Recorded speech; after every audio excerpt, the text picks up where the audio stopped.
యెషయా గ్రంథము 9వ అధ్యాయము 6వ వాక్యం. ఏలయనగా మనకు శిశువు పుట్టెను, మనకు కుమారుడు అనుగ్రహింపబడెను, ఆయన భుజముల మీద రాజ్యభారం ఉండెను. ఆశ్చర్యకరుడు, ఆలోచనకర్త, బలవంతుడైన దేవుడు, నిత్యుడగు తండ్రి, సమాధానకర్త అగు అధిపతి అని అతనికి పేరు పెట్టబడును. చాలు. సో దేవుని బిడ్డలారా, ప్రవక్తలలో పెద్ద ప్రవక్త యెషయా గారు. యెషయా గారు యేసుక్రీస్తు వారిని గురించి ఆయన పుట్టక మునిపే చాలా వచనాలు ఎత్తి మాట్లాడారు. ఇంకా యేసయ్య పుట్టలేదు, పుట్టక మునిపే ఆయన గురించి ఈ 7వ అధ్యాయము 14వ వచనంలో, కాబట్టి ప్రభు తానే ఒక సూచన మీకు చూపును,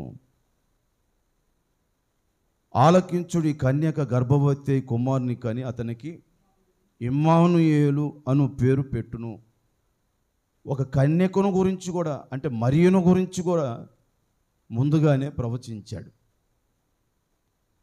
ఆ కన్యకు కుమారుడు పుడతాడని, ఆయనకు ఇమ్మానుయేలు అని పేరు పెడతారని ప్రవచించాడు. ఇక 53వ అధ్యాయంలో ఆయన మరణాన్ని గురించి ప్రవచించాడు. స్వరూపమైన లేదు, సొగసైన లేదు, బొచ్చు కత్తిరించు అని ఎదుట మౌనం ఉన్నట్లు ఆయన కూడా మౌనం ఉంటాడు. దౌర్జన్యం చేయబడ్డాడు, అన్యాయం చేయబడ్డాడని ఆయన గురించి అనేక ప్రవచనాలు యేసుక్రీస్తు వారు పుట్టక మునిపే, మరణించక మునిపే ఆయన జనన మరణాల గురించి రాసినటువంటి గొప్ప ప్రవక్త ఈయన రాసినట్లుగా జరిగింది. ఇక 61వ అధ్యాయంలో మనం చూస్తే ఆయన నడక, ఆయన ప్రవర్తన భూలోకంలో శరీరధారిగా ఉన్నప్పుడు నలిగిన వారిని, చెరలో ఉన్న వారిని విడిపించటానికి, గుడ్డివారికి చూపునివ్వటానికి, ప్రభు హితవత్సరాన్ని ఇవ్వటానికి వచ్చాడని, పేదలకు సువార్తను ప్రకటించటానికి వచ్చాడని ఆయన గురించినటువంటి క్యారెక్టర్ని ఎత్తి రాస్తాడు. ఈ నేపథ్యంలో భాగంగానే ఈ 9వ అధ్యాయము 6వ వచనాన్ని మనం చదివాం. ఏలయనగా మనకు శిశువు పుట్టెను, మనకు కుమారుడు అనుగ్రహింపబడెను, ఆయన భుజముల మీద రాజ్యభారం ఉండును.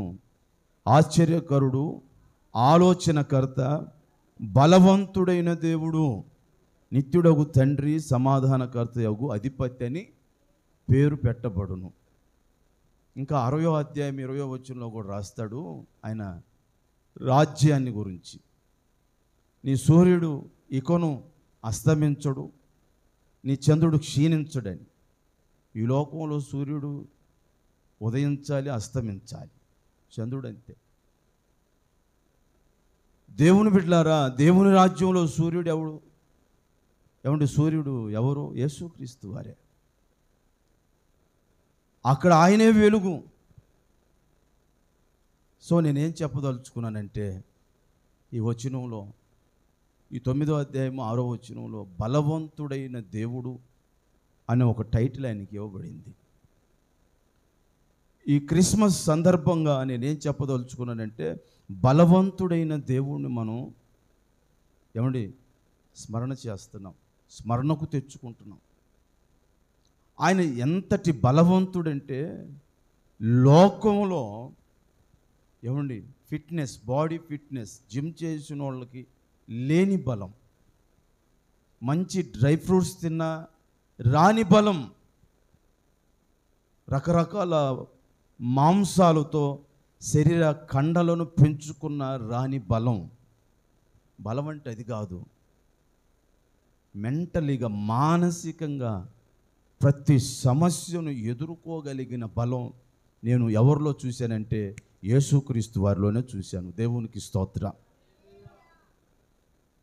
మనిషికి శారీరక బలం అవసరమే, మెంటలీ బలం కూడా ఉండాలి, ఆత్మీయ బలం ఉండాలి. భక్తులకి ఆత్మీయ బలం ఎక్కువ ఉండాలి. 3 రకాల స్ట్రెంగ్త్, 3 రకాల బలం మనకు అవసరం. శరీరానికి శరీర సంబంధమైన బలం కావాలి, ఆత్మ ఎదగటానికి ఆత్మ సంబంధమైన బలం కావాలి.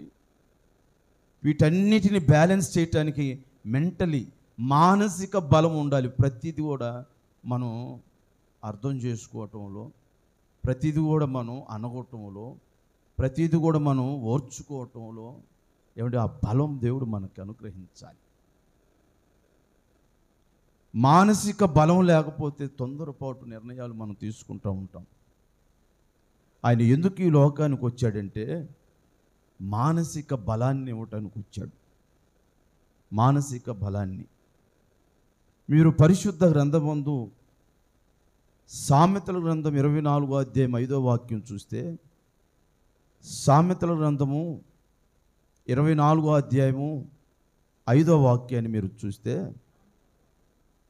జ్ఞానము గలవాడు బలవంతుడుగా ఉండును, తెలివి గలవాడు శక్తిమంతుడుగా ఉండును. ఇదేంటి? ప్రోటీన్ ఫుడ్ తింటే కదా బలం వచ్చేది, జిమ్కి వెళ్తే కాదా కండపుష్టి వచ్చేది, వాకింగ్ చేస్తే కాదా బలం వచ్చేది. ఇక్కడ ఏమంటున్నాడంటే జ్ఞానము గలవాడు బలవంతుడుగా ఉండును. ఏ జ్ఞానము? బైబిల్లో కొరింథీ పత్రికలో రాస్తాడు, మొదటి పత్రికలో యేసయ్యకు జ్ఞానం అనే పేరు ఉంది. ఇదే సామెతల గ్రంథకర్త సొలొమోను రాస్తాడు, జ్ఞానము ఏమంటే ఇల్లు కట్టుకుందంట. సో జ్ఞానం అంటే యేసు ప్రభు. యేసు ప్రభు గలవాడు బలవంతుడు ఉంటారంట. యేసు ప్రభు ఎవరికి ఉంటారో వాళ్ళు బలవంతులుగా ఉంటారు. యేసుక్రీస్తుకు తప్ప అన్నిటికీ మనం ప్లేస్మెంట్ ఇచ్చాం కాబట్టి మనకు బలం లేదు, మనకు బలం లేదు. కండపుష్టి ఉంది కానీ మానసిక పుష్టి లేదు. మనుషులను ఎప్పుడు బాధ పెడతానే ఉంటారు. ఏమంటే ఆత్మ సంబంధంగా సంఘాన్ని ఆధ్యాత్మికంగా అభివృద్ధిలోకి తెచ్చుకుందాం అనుకోరు. ఎందుకంటే వీళ్ళు మెంటలీగా ఎదగలేదు. శరీరం ఎదిగింది, బాడీ ఎదిగింది కానీ మెంటలీగా ఎదగలేదు వీళ్ళు. సో దేవుని బిడ్డలారా, అందుకే జ్ఞానం కావాలి మనకి. జ్ఞానం అంటే యేసుక్రీస్తు వారే. అసలు యేసయ్యని మనం స్టడీ చేసినప్పుడల్లా మనకు బలం పెరుగుతూ ఉంటుంది. యేసయ్యని మనం ధ్యానించినప్పుడల్లా కూడా ఆధ్యాత్మికంగా మనం నడుస్తాం. యేసుక్రీస్తు వారు లేకుండా మనం ఏమీ చేయలేం. ఆయన ఉండబట్టే మనం బలంగా ఉన్నాం. సో దేవుని బిడ్డలారా, పరమగీతము ఒకసారి తీయండి. పరమగీతము 8వ అధ్యాయము 6వ వాక్యం. ప్రేమ మరణమంత బలవంతమైనది. ప్రేమను గురించి చెప్పడానికి ఈయన ఎగ్జాంపుల్ ఏది తీసుకున్నాడంటే మరణమంత బలవంతమైనది. మనకి ఇష్టం లేకపోయినా చావు వచ్చిందనుకో, చావాల్సిందే. మరణం బలవంతంగానైనా అందరికి వస్తుంది. మరణం అందరిని ఎలాగైతే విడిచిపెట్టదో, ప్రేమ ఉంటే అంత బలంగా ఉంటాయంట సంబంధాలు. దైవ ప్రేమ అండి, దైవ ప్రేమ ఉంటే మనం బలపరచబడతాం. దైవ ప్రేమ ఉంటే కొన్నిసార్లు సహిస్తాం. అన్నిసార్లు సహించటం కూడా తప్పే. మళ్ళీ తప్పు చేస్తున్న వారి పట్ల ఎట్లా సహిస్తాం? దాన్ని మనం ఖండించాల్సిందే, దాన్ని మనం దిద్దాల్సిందే. ఏమండి, వాక్యం చెప్తా ఉంది, ప్రేమ అంట కొన్నిసార్లే ఓర్చుకోవాలి, అన్నిసార్లు కాదు. ఓర్చుకుంటే అదే అలుసుగా తీసుకొని మనల్ని ఆటలాడేస్తుంటారు కొన్నిసార్లు. చాలాసార్లు ఆ ప్రేమను మనం నిర్లక్ష్యపరుస్తూ ఉంటాం.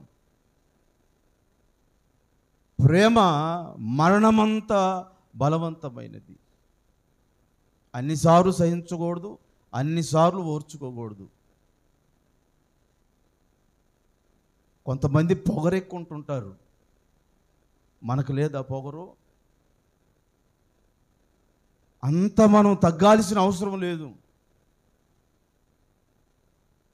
ఎవడి క్యారెక్టర్ వాడికి బాగు చేసుకోవాలని లేనప్పుడు మనం తగ్గాల్సినంత అవసరం కొన్నిసార్లు లేదంటాడు బైబిల్లో. వాళ్ళు మనం తగ్గితే మారతారనుకుంటే తగ్గొచ్చు.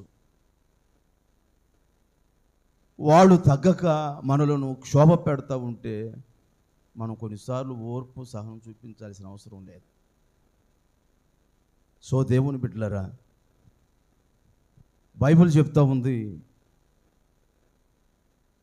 బలవంతుడైన దేవుణ్ణి మనం ఆరాధిస్తున్నాం. ఆ బలం మనకు రావాలంటే మనకి జ్ఞానం కావాలి, దేవుడిచ్చే జ్ఞానం, దైవ ప్రేమ కావాలి.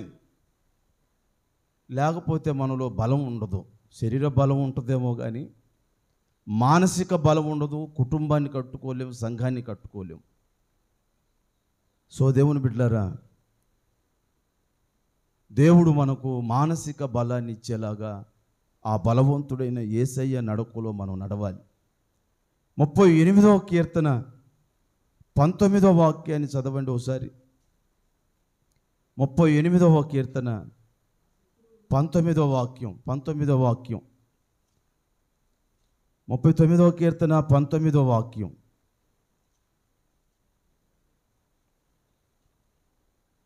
ముప్పై 19. నా శత్రువులు చురుకైన వారును బలవంతులనై ఉన్నారు, నిర్హేతకముగా నన్ను ద్వేషించువారు అనేకులు. శత్రువులు బలవంతులుగా ఉంటున్నారంట. శత్రువులు చురుకైన వారుగా ఉంటున్నారు. బైబిల్లో ఉంది, హెబ్రీ స్త్రీలు చురుకైన వారు. షార్ప్నెస్ లేదు చాలామందిలో. మొరటుతనం, చదువు లేక, చదువుండి కూడా కొంతమంది సంస్కారం లేక మొరటితనం, బలవంతులుగా ఉండలేకపోతున్నారు. షార్ప్నెస్ లేదు మనలో. అరే ముందుగానే చక్కబెట్టుకుందామే, దేవుని సన్నిధిలో కూర్చుందామే, దేవుణ్ణి స్తుతిద్దామే, ఆరాధిద్దామే అనే షార్ప్నెస్, ఆ అవేర్నెస్ ఎవరిలో కనపడట్లే ఈ రోజుల్లో. అందరూ పాస్టర్ గారిని బట్టి షో చేస్తున్నారు. పాస్టర్ గారు వచ్చినప్పుడే ప్రార్థనలోకి వస్తున్నారు, లేకపోతే రారు. వీళ్ళకి ఆత్మీయ బలం లేదు, మానసిక బలం లేదు. సేవకుడిని బట్టి ఎవరు కూడా పరలోక రాజ్యం పోరండి. బైబుల్ అలా రాయబడలా. సేవకుడు మీకు వారధి లాంటివాడంతే. యేసుక్రీస్తుని బట్టి అందరూ పరలోక రాజ్యానికి వెళ్తారు. ఆయన్ని బట్టి మనం బలం తెచ్చుకోవాలి, ఆయన్ని బట్టి మనం సన్నిధిలో నిలవాలి. సో దేవుని వాక్యం చెప్తా ఉంది, బలవంతుడు ఎవరంటే, ఇప్పటికి 2 కారణాలు చెప్పాను. ఒకటి, జ్ఞానాన్ని పొందినవాడు బలవంతుడు. యేసు అనే జ్ఞానాన్ని మనం పొందాలి. అప్పుడు మానసికంగా, శారీరకంగా, ఆత్మీయంగా మనం బలవంతులు ఉంటాం. 2, ఎవరు బలవంతుడంటే దైవ ప్రేమను ఏమండి దేహమంతా, మనసంతా, ఆత్మంతా నింపుకున్నవాడే బలవంతుడు. చాలామంది ఇక్కడ ఓడిపోతున్నాం. కొంతమంది ఇది అలుసుగా తీసుకుంటున్నారు, ప్రేమిస్తున్నారు, సహిస్తున్నారు, ఓర్చుకుంటున్నారని. మమ్మల్ని ఏం చేయరులే, మమ్మల్ని అంటుకట్టుకొనే ఉంటారు అనుకుంటున్నారు కొంతమంది. దేవుని బిడ్డలారా, వాక్యం చెప్తా ఉంది, మీకు ఎదుటి వ్యక్తి పట్ల లేని ప్రేమ ఎదుటి వ్యక్తులకి మీ పట్ల రావాలని కోరుకోవటం స్వార్థం. మీరు కూడా ఆశించొద్దు అట్లా. మీరు ప్రేమించలేనప్పుడు, మీరు సహించలేనప్పుడు, మీరు సహకరించలేనప్పుడు ఎదుటి వ్యక్తి నుంచి మీరు కోరుకోవద్దు అసలు.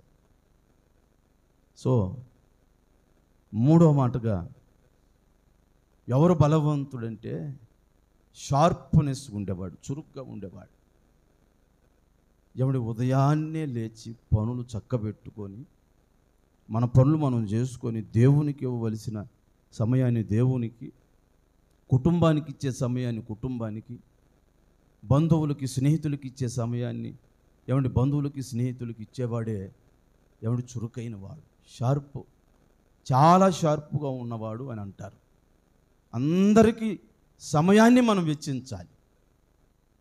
సో దేవుని బిడ్డలారా, ఇలా చెప్పుకుంటూ పోతే కొరింథీయులకు రాసినటువంటి 2వ పత్రిక 12వ అధ్యాయము, కొరింథీయులకు రాసినటువంటి 2వ పత్రిక 12వ అధ్యాయము 10వ వాక్యం, నేనెప్పుడు బలహీనుడనో అప్పుడు బలవంతుడను, గనుక క్రీస్తు నిమిత్తము నాకు కలిగిన బలహీనతలలో, నిందలలో, ఇబ్బందులలోను, హింసలలోను, ఉపద్రవములోను నేను సంతోషిస్తున్నాను. చూసారా, వాక్యం చెప్తా ఉంది, నేను ఎప్పుడు బలహీనుడనో అప్పుడే నేను బలవంతుడను. నాకు కలిగిన నిందలు, ఇబ్బందులు, హింసలు, ఉపద్రవాలు, వీటిలో ఎవరైనా బలం తెచ్చుకుంటారా చెప్పండి? ఆధ్యాత్మికంగా ఎదిగిన భక్తుడు తప్ప శ్రమల ద్వారా ఎవరు బలం తెచ్చుకోలేరు. అసలు లోకస్తుడికి శ్రమ వస్తే నిలబడలేడు. వాక్యానుసారం ఉండేవాడికి శ్రమ వచ్చిందనుకో, ఇది నా మేలు కోసమని నిలబడతాడు. అది బలం అతనికి. వాక్యం చెప్తుంది కదా, ఎవరు బలవంతుడంటే హింసలో, శ్రమలలో నిలబడగలిగినోడు బలవంతుడు. ఏమండి, అపోస్తలులు ఆదిమ సంఘములో అందరూ కూడా చెదిరిపోయారంట. సౌలు దెబ్బకి, సౌలు దాడికి క్రైస్తవుల మీద పడి హింసించి అందరిని చంపుతుంటే, దుర్మార్గం చేస్తూ ఉంటే చెదిరిపోయిన వాళ్ళు సంఘంలో నిలబడ్డారంట. సంఘంలో నిలబడ్డారు. ఎన్ని హింసలు వచ్చినా నిలబడేవాడే బలవంతుడు. ఎన్ని హింసలు వచ్చినా నిలబడాలి. హింసలు వచ్చినా, ఉపద్రవాలు వచ్చినా మనం నిలబడాలి. అది బలం అంటే. అన్ని సౌఖ్యంగా ఉన్నప్పుడు నిలబడతాం, గొప్ప విషయం ఉంది. అన్నీ మనకు ఫేవర్గా జరుగుతున్నప్పుడు నిలబడటంలో గొప్ప ఏముంది? అందులో గొప్ప ఏముంది? కొన్నిసార్లు పరిస్థితులు వికటించినప్పుడు, ప్రతికూలించినప్పుడు, ఏమండి మన మీద దాడి చేస్తున్నప్పుడు, ఏది శ్రమలు, హింసలు, రోగాలు, రకరకాల పరిస్థితులు మన మీద దాడి చేస్తున్నప్పుడు నిలబడాలి. చూసారా, ఆ నిలబడే తత్వాన్నే బలవంతుడు అని అంటారు. అన్నిటికీ తట్టుకొని నిలబడగలిగిన వాడే బలవంతుడు. అదే పౌలు గారు అంటున్నారు, నేను ఎప్పుడు బలహీనుడునో అప్పుడే బలవంతుడను. సో దేవుని బిడ్డలారా, ఇంకో విషయం కూడా ఉంది. రోమాపత్రిక 15వ అధ్యాయము 1వ వాక్యంలో, రోమాపత్రిక 15వ అధ్యాయం 1వ వాక్యంలో, కాగా బలవంతులైన మనలను మనమే సంతోషపరుచుకొనక బలహీనుల దౌర్బల్యమును భరించుటకు ఏమండి, బలహీనుల దౌర్బల్యమును భరించుటకు బద్ధులమై ఉన్నాం. అసలు బలవంతుడు ఎవరో తెలుసా? బలహీనులు వాళ్ళ చేష్టాలను భరించటం ఓర్చుకునేవాడంట బలవంతుడు. కొన్నిసార్లు అలా ఓర్చుకోవటం వల్ల కూడా రక్షణ పొందుతారు. దేవుని బిడ్డలారా, వాక్యం చెప్తా ఉంది, పౌలు గారిలో ఎన్నో అనుభవాలు. పౌలు గారు రాజరికాన్ని వదిలేసుకొని దేవుని కొరకు నిందలు, అవమానాలు, కష్టాలు, ఎన్నో ఉపద్రవాలు, ఎన్నో హింసలు, జైళ్ళు, రాళ్ళ దెబ్బలు, రంపపు కోతలు, కొరడా దెబ్బలు ఎన్నో పడ్డాడండి. ఆకలి దప్పికలు, నిద్రలేనితనం, జాగరణములు, ఒకటని చెప్పటానికి వీలు పడదు.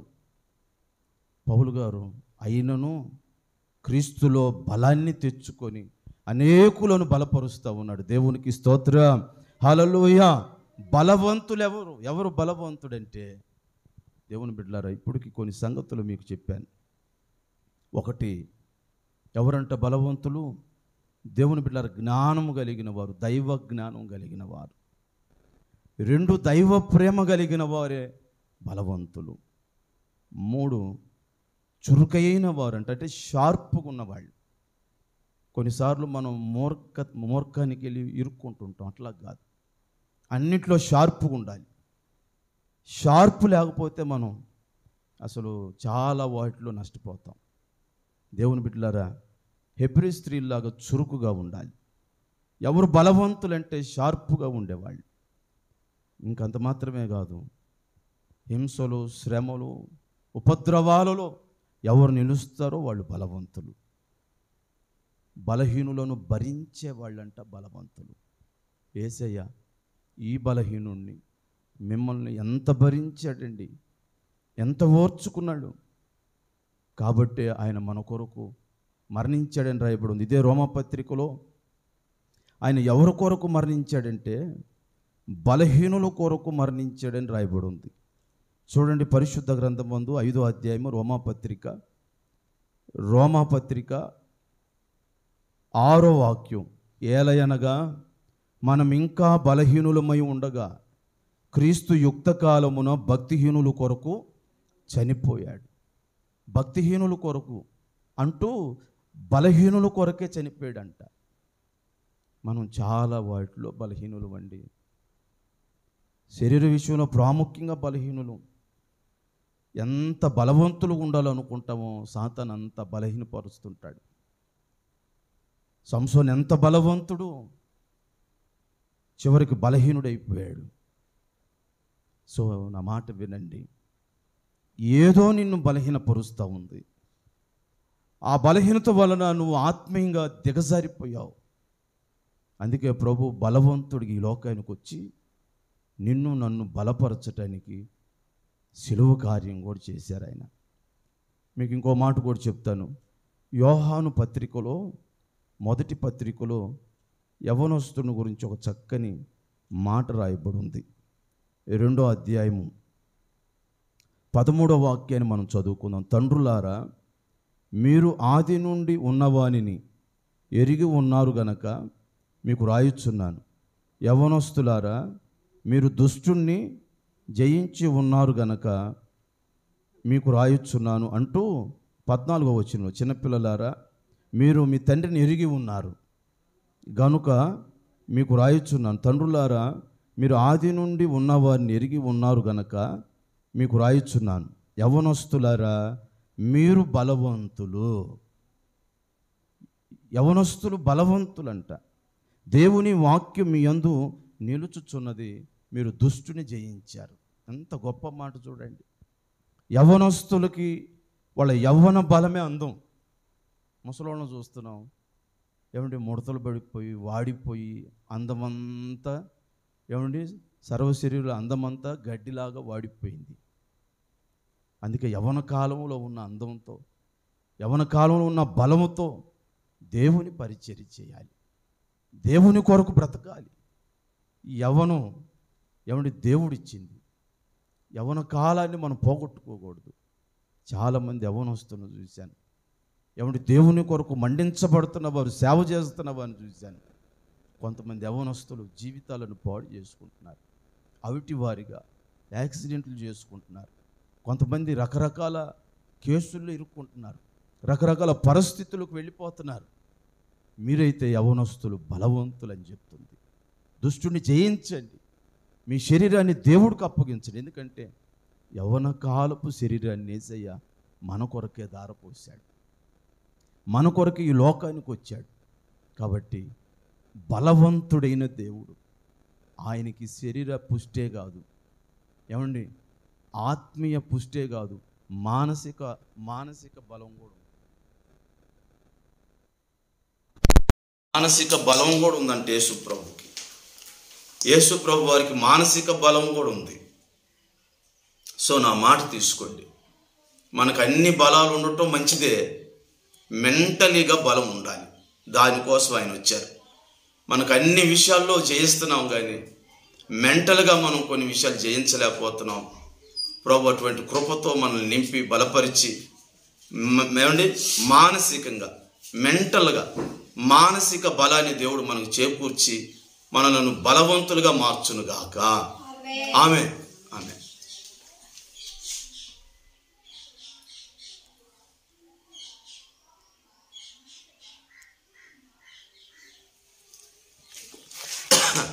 రామాయ్ ప్రార్థన చేయి. స్తోత్ర స్తోత్ర.